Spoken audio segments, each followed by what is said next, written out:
Assalamu alaikum туғандар. 29 октябрь кечки мал. Мынаке қарды жауып қойды. Қар ушундай резкий Алтайский крайда өзгөрүүлөр бар.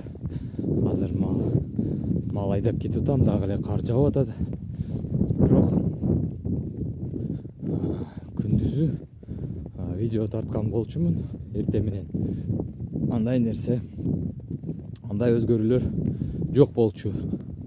Сиздер көргөндөй. Мына биринчи кар жаап, мына койлор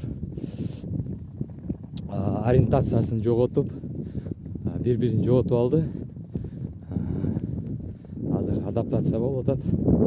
Буюрса, ошондой достор.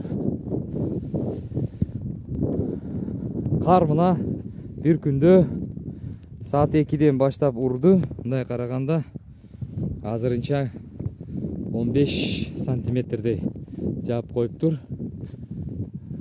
Плюс-минус 15 сантиметр. Дале жаап атат. Кар кичинекей болуп жаап атат. Ойлойм 25-30 сантиметр уруп коет го. Мына 15 сантиметр бар. Мына караганда көрүнүп эле турат. Бирок бул менимче дагы 5-6 күн туруп эрип, баар жок ылай болуп, оябрдын 10-дарында 12-леринде дагы кар жаабайт.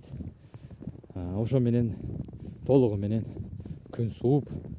Азыр плюсовой погода, минус жок. Азыр плюс, түнү менен минус болгон. Ошого карга айланып кетти да, достор.